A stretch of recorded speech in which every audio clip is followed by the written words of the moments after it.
Thanks so much. And look, thanks so much everyone for tuning in, and good morning, afternoon, evening, wherever you might be.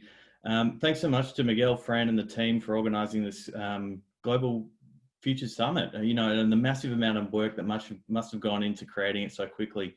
So as mentioned, I'm Mike Richmond. I'm the Strategic Foresight Advisor here at the Australian New Zealand Policing Advisory Agency. And, it's a real pleasure to be presenting today in probably what's one of the most turbulent times that many of us have experienced. And it certainly is for me.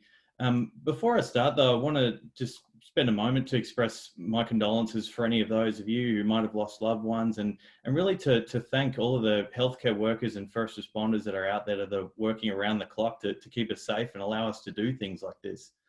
I'm also extremely grateful for the opportunities to learn from so many wonderful thinkers over the course of this summit. It's just been fantastic. I particularly love Ricardo's insights from day one about the 8 rules that make a difference in undertaking foresight. And, as an embedded futurist, those rules really spoke to me. And I think, over the course of my foresight journey so far, I think I've broken every single one of them. So no, thanks so much for that, Ricardo. Roger Dennis's exploration of experiential futures yesterday was really intriguing. And I think the bit that really jumped out at me was, having a high appetite for risk in affecting change in foresight, I think was really important. I really enjoyed John Sweeney's presentation on day 1 too, particularly his point around post-normal times and this period where new methods and approaches start to emerge from times of confusion. John did note though in his presentation, he thought it was maybe a bit too premature to talk about the new normals, but in a lot of ways, that's what I'm hoping to do here today in the course of this conversation, is to start a conversation around, what these normals look like, what sort of normals have police left behind? What sort of normals do we find ourselves in now, and what sort of normals might lie ahead? But first, it's probably worth spending a bit of time introducing what ANSPA is and what we do. We're essentially an in-house research and policy agency that reports to the heads of police forces and services around Australia and New Zealand. And it's our mission to help position police for the future. And we really do this around sort of 3 strategic priorities: addressing current and emerging risk, enhancing policing practices, through the development of training guidelines and many, many other things, and shaping stronger connections across jurisdictional boundaries and with police as partner organisations. Strategic Foresight's a capability we've been building for a few years now, and this really came about because the police commissioners, our board of control, asked us, tell us what we don't know.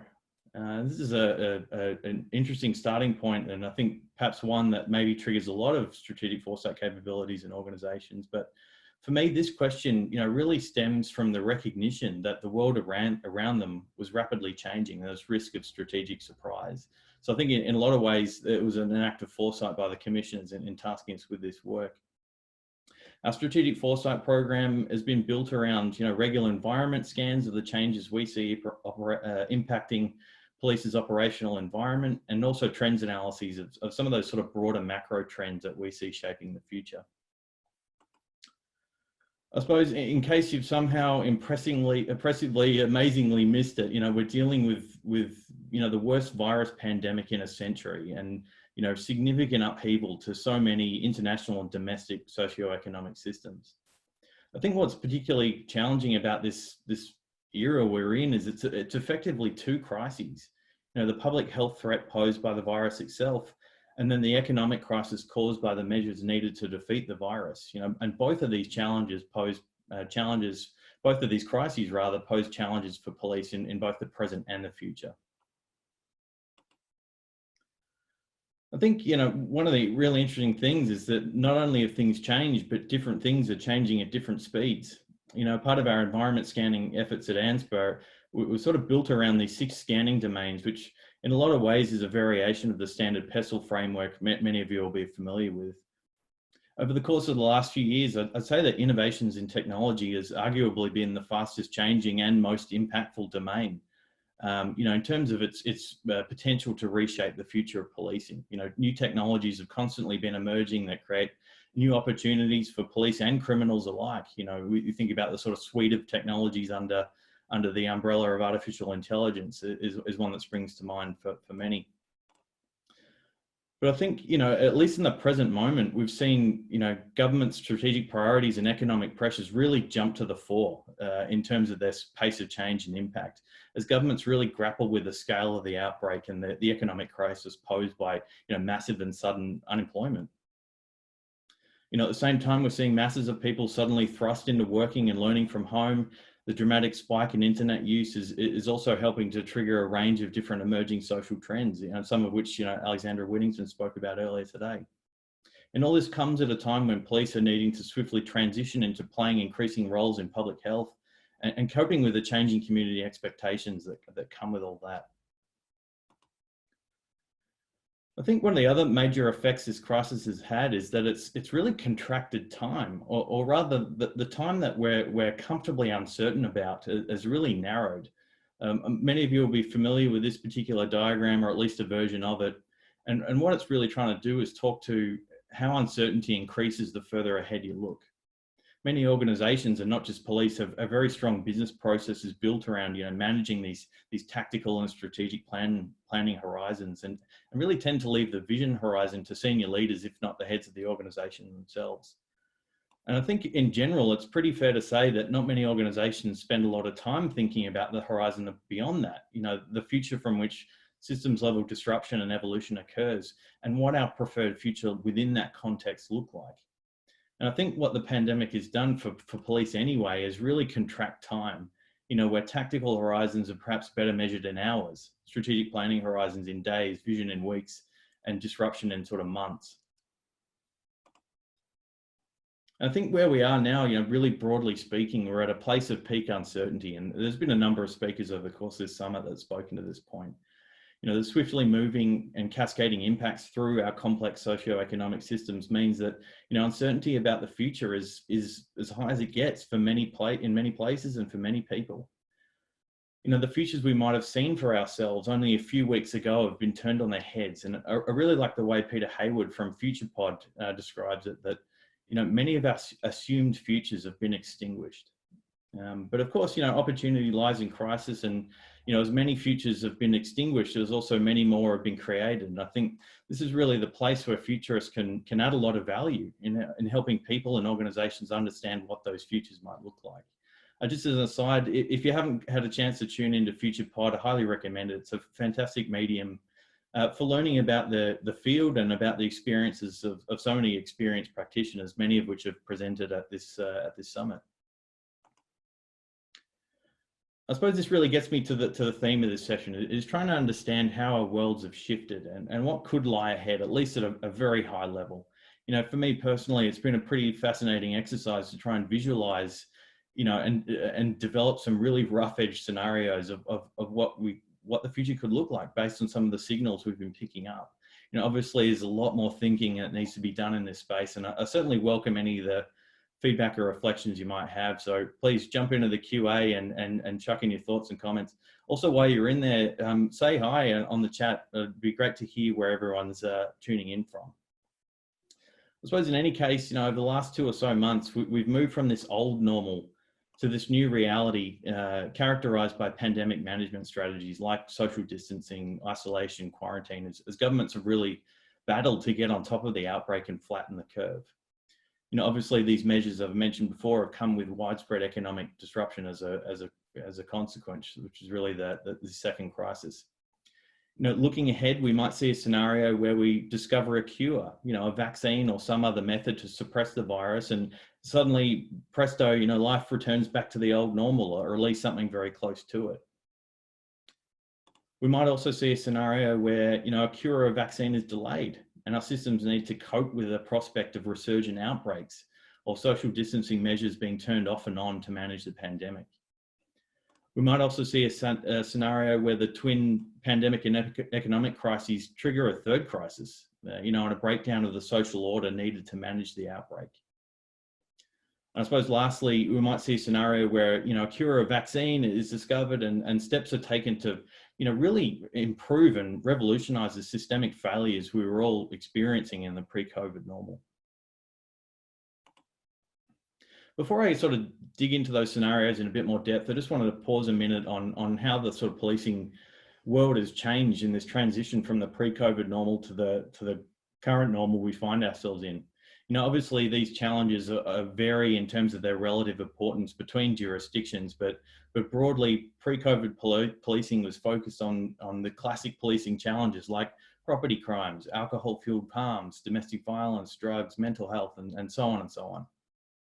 Of course, these policing challenges were already shifting and evolving on the back of emerging social dynamics, rapidly increasing digital connectivity, globalization, and so many other trends. Now that the world's shifting into social distancing and quarantine measures to combat COVID-19, these challenges too have been significantly disrupted. And we've already seen reports starting to emerge from around the world of, lower aggregate crime and offending rates, as social distancing measures, reduce the opportunities for heavy alcohol consumption in public places, reduce residential burglaries, reduce road safety tasks due to fewer people on the roads, and so on and so on. But at the same time, we're also seeing jurisdictions report, increases in offences that are intrinsically difficult to tackle.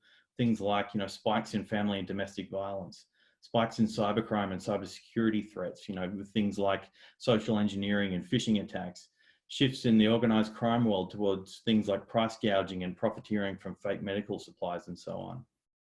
Doug Witchie from Interpol spoke about this yesterday, that we're starting to see reports of cybercrime attacks against under pressure systems like hospitals and the health system, the target being either ransom or the exfiltration of personal data.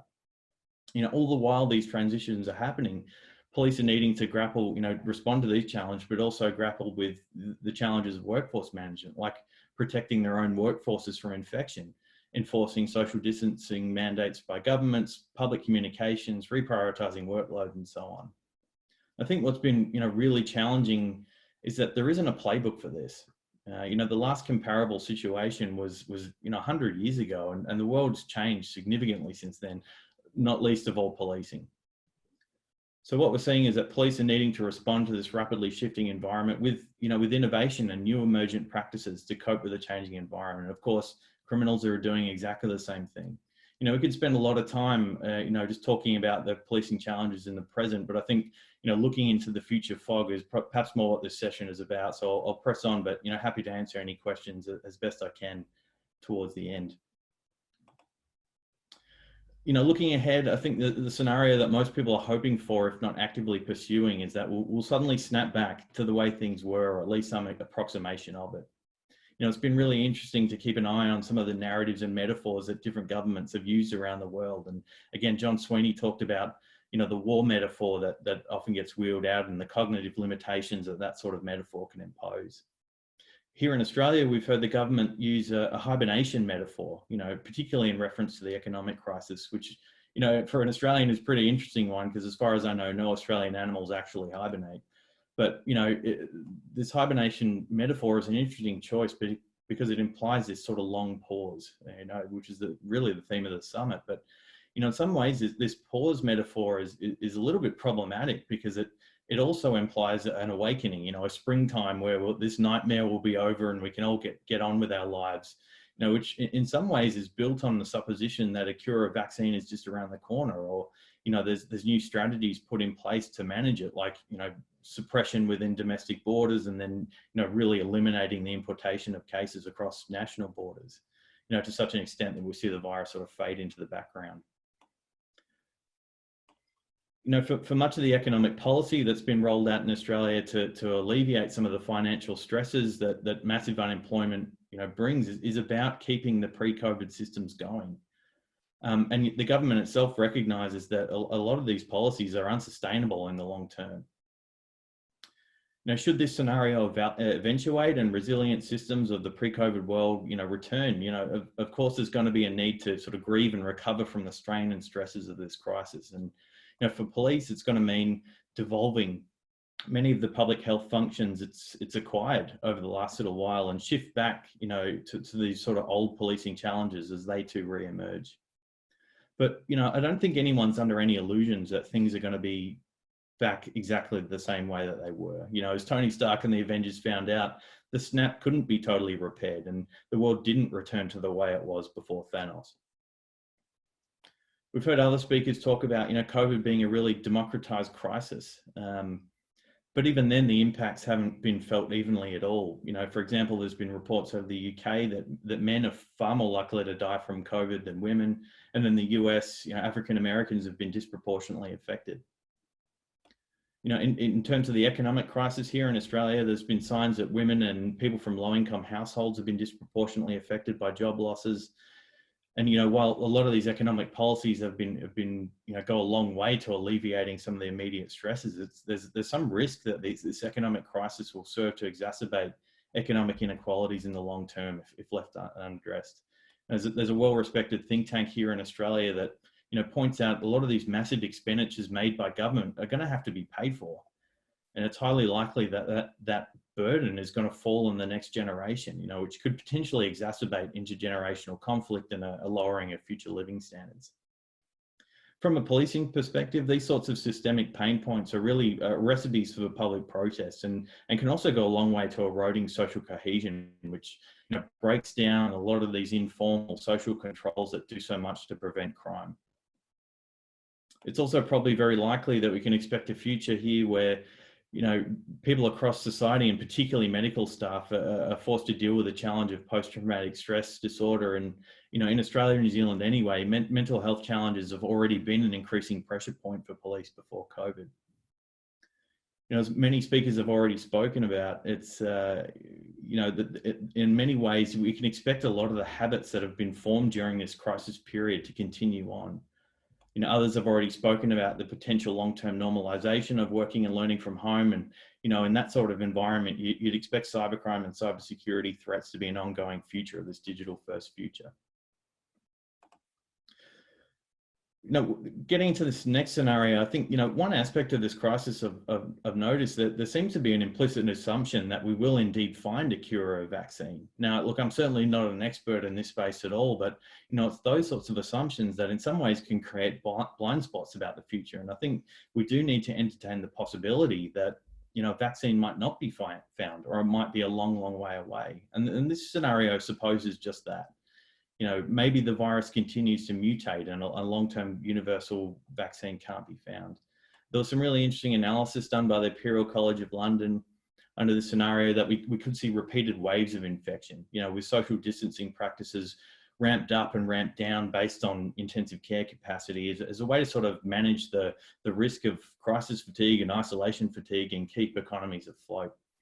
Obviously, there's going to be a really significant public communication challenge for governments in this type of scenario, as people will need to be constantly abreast of what the limitations are, you know, when they take effect and when they get wound back. You know, under this scenario, we could see police needing to ramp up and then dial back the focus on public health functions, and, you know, managing workforce fatigue and infections are going to become increasingly problematic, you know, the longer this endures. You know, it's also hard to sort of know what's going to happen when social distancing measures get wound back for the first time. As I understand it, they're already starting to get wound back in China, which is a small sample size. But, you know, will people be too scared to go out? You know, will people rush out and make the most of the opportunity, you know, creating chaos in the way? It's really hard to know. But I think one of the main challenges for this scenario is that ensuring we don't really slip into the scenario 3, which is, you know, really this worst case outcome where a combination of the pandemic and economic crisis triggers a broader social breakdown. You know, obviously pointing out an apocalypse scenario is pretty lazy foresight work on my behalf, but you know, but I think at a global level it kind of works. And in some ways it's really difficult to be more precise than this because so much of this depends on local and national contexts. You know, we're already seeing some indicators around this scenario that, you know, there's been reports in a number of countries of people panic buying guns and ammunition, you know, including in Australia. You know, the risk of this scenario could be amplified by governments running out of the financial resources they need to support the populations, you know, public patience breaking down, the erosion or collapse of international collaboration as you know, described by Eamon Noonan on day one, and, you know, a myriad other things. Obviously, for police, this scenario has huge and widespread implications, and it's, not beyond the realms of possibility that, extreme variations of this scenario could see the deployment of military forces to regain control. I don't really want to sort of spend too much more time on this particular scenario. I'll leave it to others to explore dystopias in more depth. But I think, it's enough for now to say that this is the future we want to avoid, but still need to consider. I suppose, scenario 4 is in many ways the foggiest of the four, mainly because from where we're sitting now, there's so many ways that the world could become better. As Real Miller and others have noted, that there are so many experiments going on, from new ways of working and learning, new ways of connecting with other people, new policies like the universal basic income, that there's really a huge opportunities for us to move far beyond and vastly improve the old business as usual normal. This scenario really stems from the recognition that pre-COVID system was clearly not working for everyone. If evidenced by nothing else, then the entrenched disadvantage that so many community groups experience. But also in so many ways that the current COVID pandemic has revealed just how many people and groups and businesses skate close to the edge of vulnerability. So I think in this scenario, if we want to use the language of preferred futures for police, I think we can hope for a world where so many of the causal and risk factors of crime are significantly mitigated.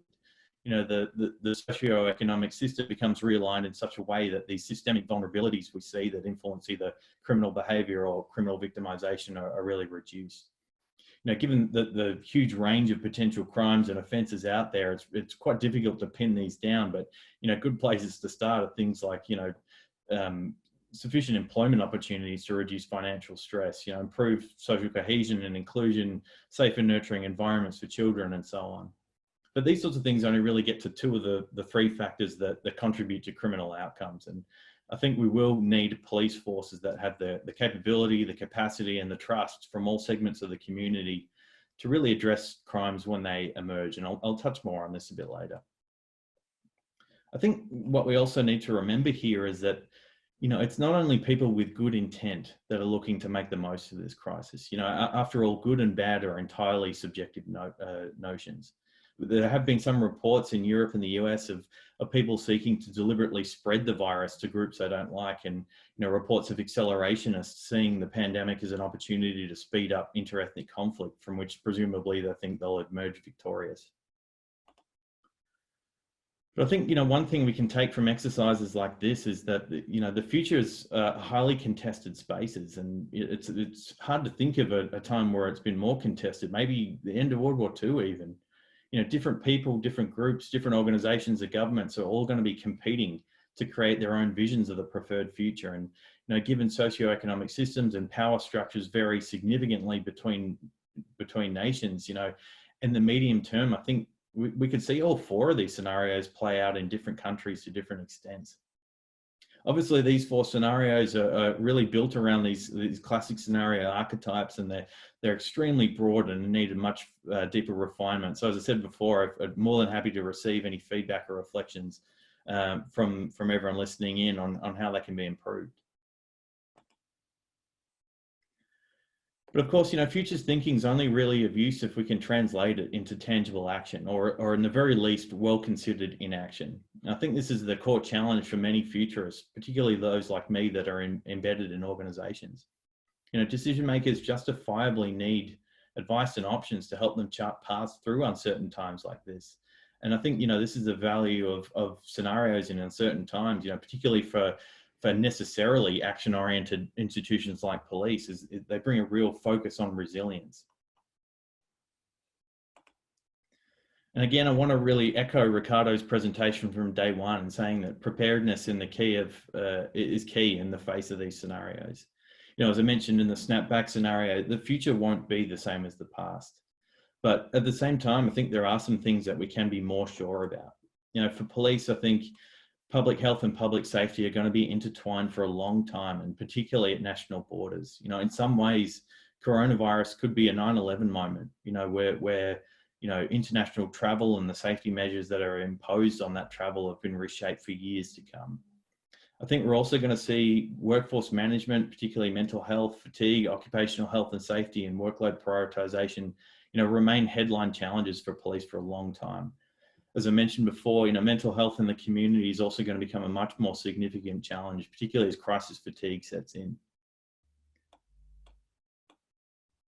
The digital world is also going to become much more important. We're already conducting our lives online, as evidenced, if nothing else, by this summit. Millions of people have suddenly had their lives thrown online, and this brings with it, a range of cybercrime and cybersecurity challenges.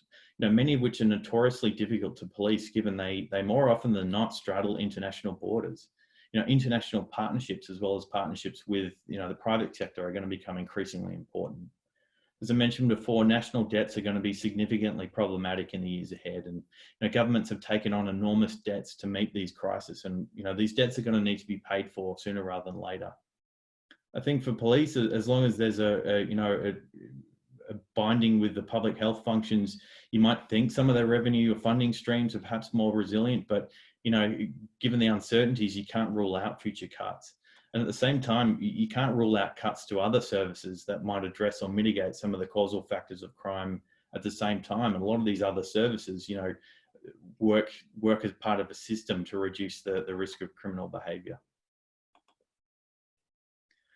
In terms of what we should do now, obviously the focus for pretty much everyone is going to be on surviving the present. But of course, futurists like us can really play an important role in ensuring that focus doesn't lead to myopia. Many of you will be familiar with this concept developed by Stephen Covey a while ago, and his notion that, while we start with the end in mind, we have to put first things first. And I think the point I'm trying to make here is it's really critical to take a careful consideration of where organizations' agency really lies in informing what should be done. More specifically, what can an organization like police actually control? What can we influence? And what are we concerned about but truly cannot change? And it's the answers to these sorts of questions that, are going to vary significantly between countries and from context to context. But I think in essence, they really start you on the path of reflecting where an organization's value truly lies and where we aspire our value to be. For police, it might mean for some that, the focus does become about enforcing the laws. And for others, it might be about, well, our future value add is around prevention. I don't think there's a hard and fast rule on what the answer is here, other than it's going to be a negotiated process. I think one of the things that's really important to reflect on, in this time of rapid change, are those, relatively immutable things that are resistant to change or even won't change. Because it's these sorts of things that you can often build your future strategies around. I think in a policing context, when you really boil it down, I think there's probably three things that perhaps won't change. And I think all of these stem from a fundamental human needs about safety and security, that, people are always going to want to feel safe. People are always going to want, swift and effective police response, particularly to high harm and life-threatening crimes. And I think, in a lot of ways, people are always going to want to trust the police. So the challenge here is around how do police deliver these in the context of this rapid change and multiple possible futures. Nearing to the end here, and I just want to take a slight detour into trust and what it actually means to be trustworthy. People's perceptions govern their reality. So I think, a fundamental starting point when we're thinking about institutional trust is that it is based on perceptions. This is a framework some of my colleagues have been working on for a while now that I think really outlines the different dimensions of trust and how perceptions shape people's perceived trustworthiness of police. And the great thing about this framework, you can also use it as a self-reflection or an analytical tool, and it really works by breaking trust down into what we believe and what we do, but more accurately, what people perceive we believe and what people perceive we do. So in terms of value alignment, do people perceive police representing their values?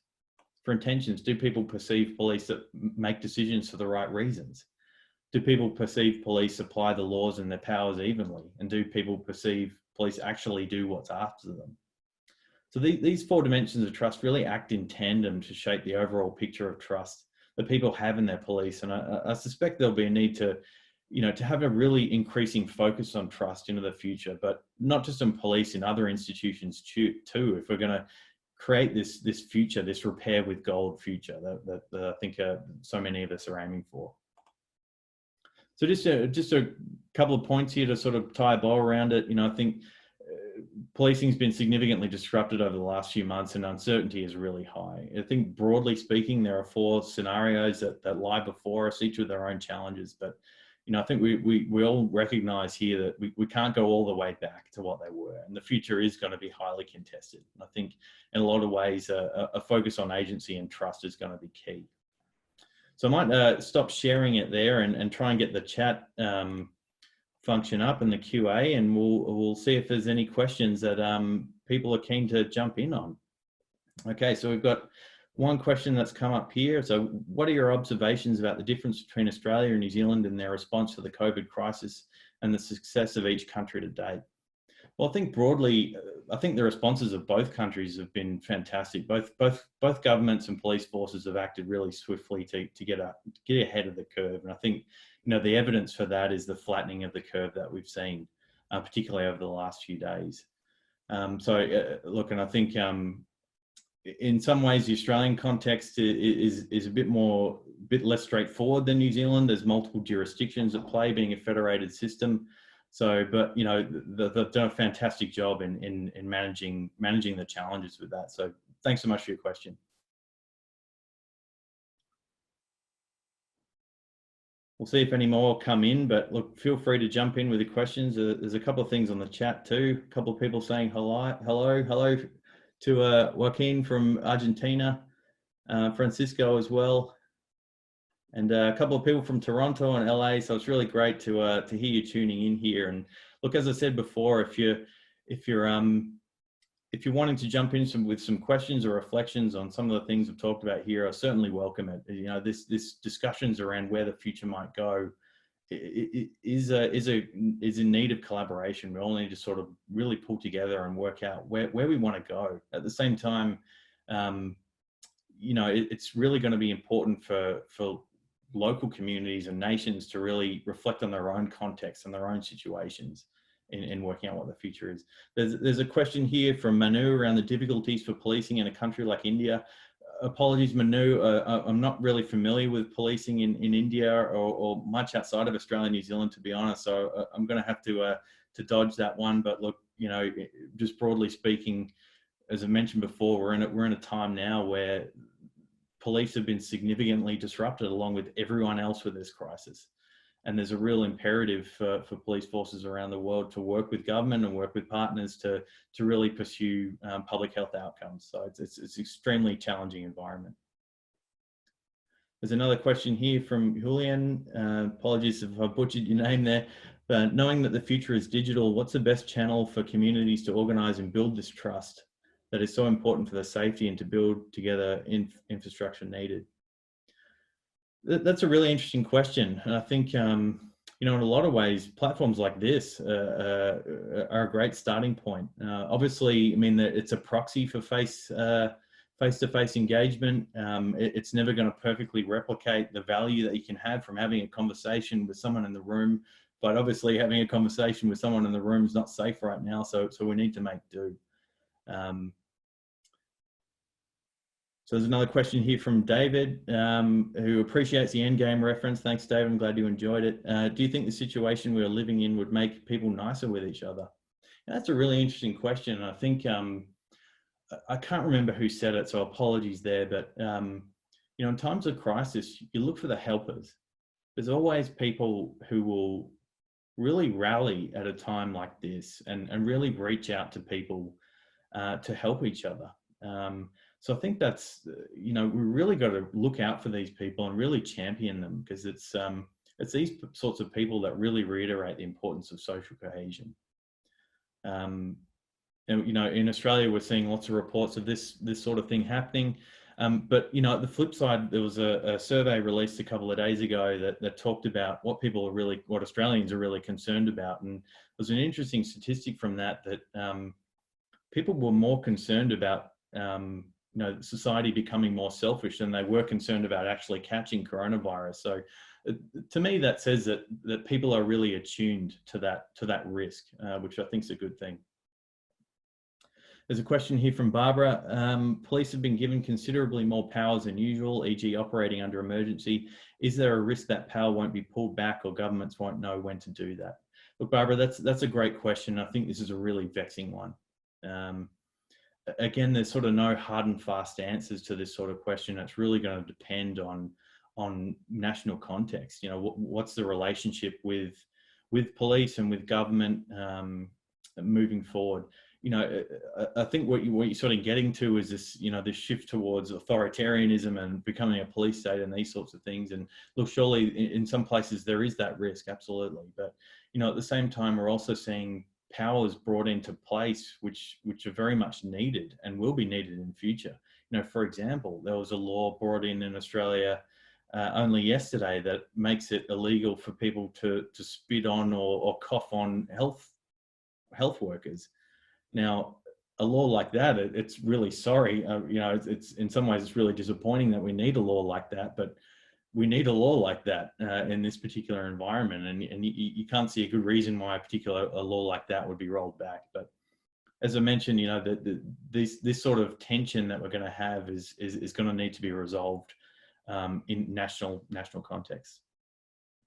There's another question here from Joaquin. How do we convince our leaders about the importance of using foresight and futures methods for improving the decision-making process? Again, this is a great question. I think there's been a lot of speakers throughout the summit that have really talked to this one. Thinking back to Ricardo's presentation on day one here, that you know, it's a challenging one. You have to sort of really frame things in terms of risk, I think.